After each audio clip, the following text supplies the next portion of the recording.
Graça e paz do Senhor Jesus. Hoje nós vamos continuar a gravação de Marcos capítulo 5. Ontem nós estávamos falando daquele endemoniado que o Senhor libertou e que quis segui-lo, mas Jesus não permitiu. Então diz que aquele homem, ele permaneceu em Decápolis, a cidade onde ele morava, e ficou contando tudo o que Jesus tinha feito por ele. E todos ficavam admirados. Ou seja, esse homem, esse endemoniado, ele virou um grande pregador do evangelho.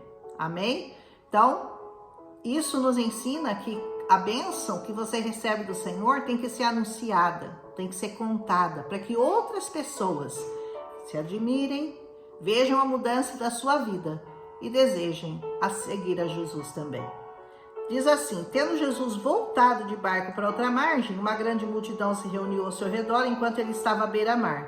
E ali chegou um dos dirigentes da sinagoga, chamado Jairo, e vendo Jesus, prostrou-se aos seus pés. Veja bem, ele era um dos dirigentes da sinagoga, não era um qualquer, ele era um líder, ele era um chefe, ele era uma pessoa de muita notoriedade, era uma pessoa importante naquele lugar.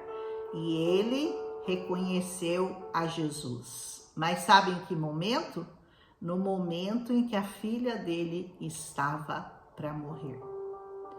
Muitas pessoas resistem a Jesus muito tempo, mas quando uma pessoa que elas amam muito está para morrer, elas sabem aonde tem cura para ser buscada.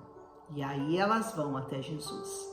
Provavelmente esse Jairo já tinha ouvido falar das coisas que Jesus fazia há muito tempo, mas ele não estava seguindo. Só quando a filha dele estava para morrer é que ele resolveu buscar ao Senhor Jesus. Não deixe para buscar o Senhor Jesus nesse momento de desespero, nesse último momento da vida de alguém que você ama. Procure a Jesus agora, enquanto está tudo bem, e você já sabe quem Ele é, você já ouviu falar dos milagres que Ele pode fazer, Ele não é um desconhecido para você. Você já ouviu relatos sobre tudo que Jesus fez. Jesus está fazendo milagres há mais de 2000 anos. Você sabe disso e você sabe que Ele tem poder para libertá-lo. Certamente você conhece alguma pessoa que teve a sua vida transformada por Jesus. Então não perca seu tempo, não espere o momento mais doloroso da sua vida para ir buscar Jesus. Busque-o agora, enquanto você tem saúde, enquanto você tem seus filhos ao seu lado, enquanto os seus filhos têm saúde. Busque Jesus, Ele só faz bem, só bem, não faz mal a ninguém. Aleluia! E lhe implorou, diz assim o Jairo: minha filhinha está morrendo. Vem, por favor, impõe as mãos sobre ela, para que ela seja curada e viva. Ele sabia do poder de Jesus. Ele sabia que se Jesus tocasse na filha dele, a filha dele seria curada. E Jesus foi. Olha, que lindo! Jesus foi com ele.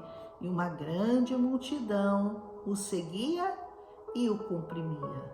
Você está nessa multidão? Porque muitas pessoas não estavam.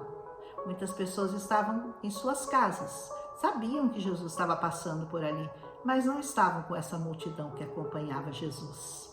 Você está no meio dessa multidão ou você está na sua casa, esperando que Jesus vá bater lá e te chamar para servi-lo? Ele já te chamou, eu tenho certeza. Se você está me ouvindo, Ele já te chamou. Então não espere as coisas ficarem fora de controle para você ir atrás dele. Vá buscá-lo agora.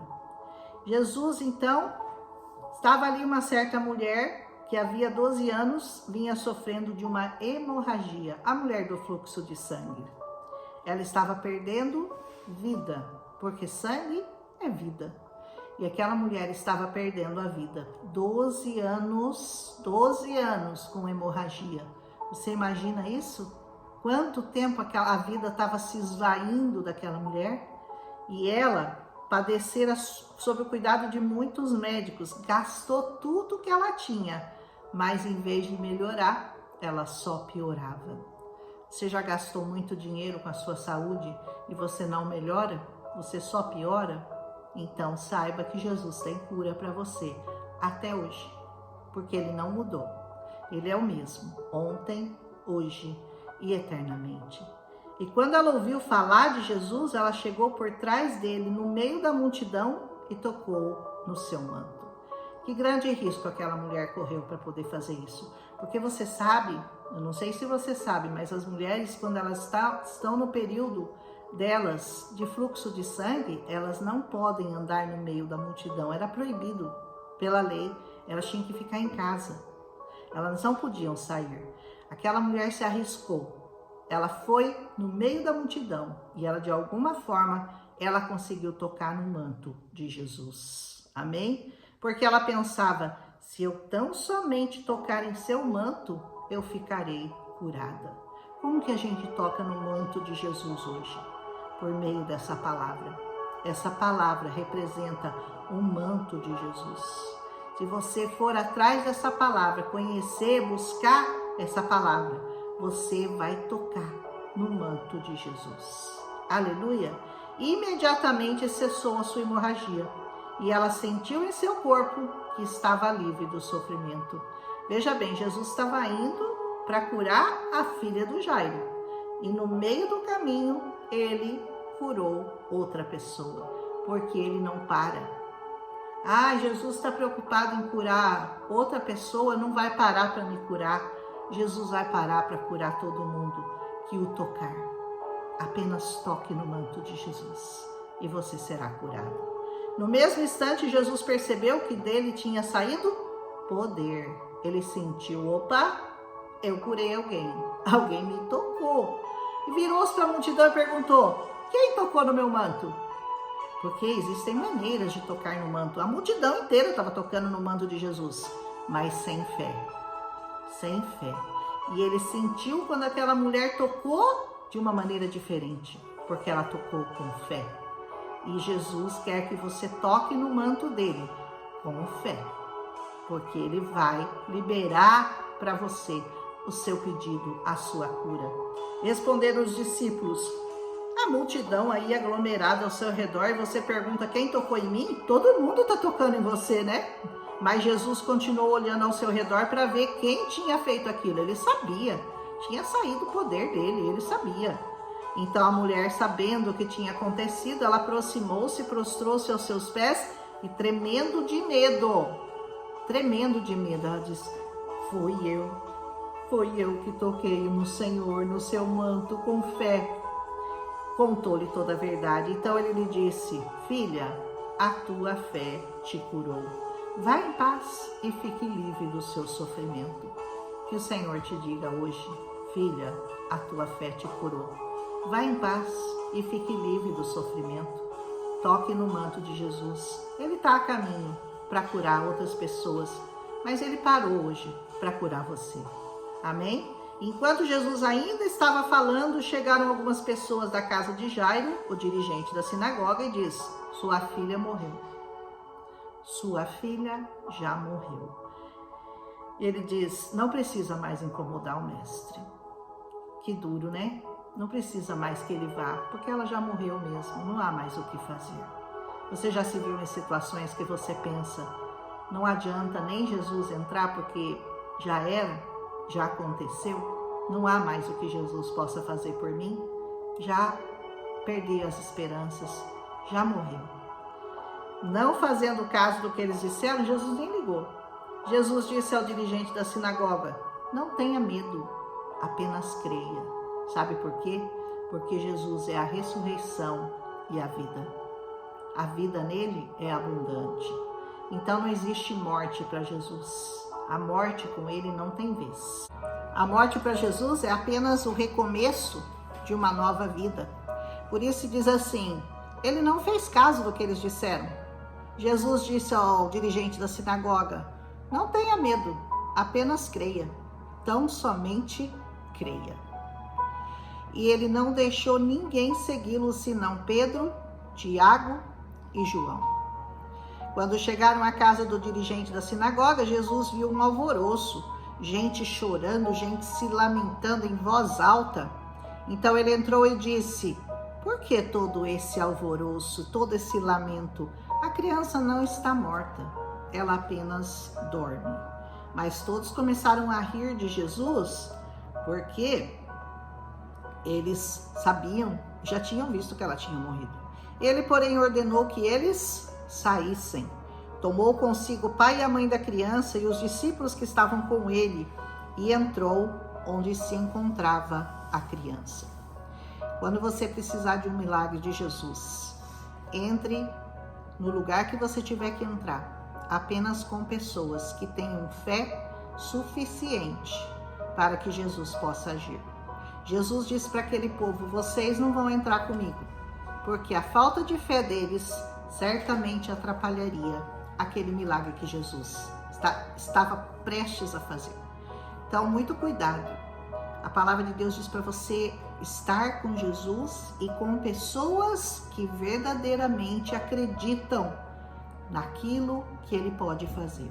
Se você andar com pessoas descrentes, você certamente será contaminado e o milagre não vai acontecer. Não permita que seus sonhos morram e que você diga: não há mais o que fazer. Não adianta Jesus entrar na minha vida, não há mais o que fazer. Jesus é especialista em ressuscitar sonhos e para ele a morte é apenas um estado de dormência. Ele sabe que no último dia todos ressuscitarão para a vida eterna. Amém? Todos começaram a rir e ele ordenou então que eles saíssem.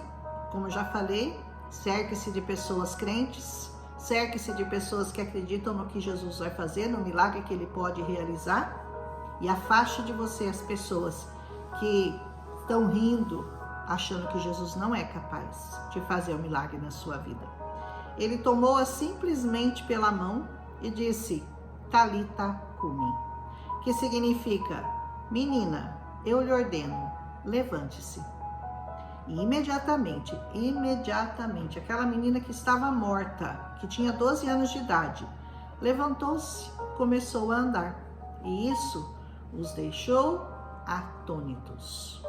O que Jesus faz nos deixa atônitos, sem compreender como pode uma pessoa que andava tão errado, uma pessoa que estava morta espiritualmente, que não tinha mais vida nela mesma, de repente ela começa a andar em direção ao Senhor Jesus.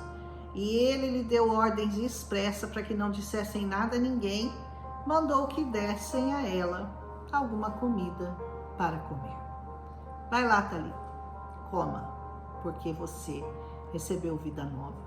Coma dessa palavra, beba da água da vida, coma do pão da vida que Jesus está te mandando comer. E verdadeiramente você verá seus sonhos ressuscitados, sua vida renovada, restaurada pelo poder que há no Senhor Jesus. Creia nele, siga em frente, não desanime, porque Jesus é poderoso para cumprir tudo que está escrito nessa palavra e muito mais coisas que nós ainda não sabemos que ele fará. Amém? Um abraço e até amanhã com Marcos capítulo 6. Não esquece de deixar seu like nesse vídeo. Não esquece de compartilhar se você foi edificado. E prosseguimos amanhã nesses estudos da Palavra de Deus. Um abraço.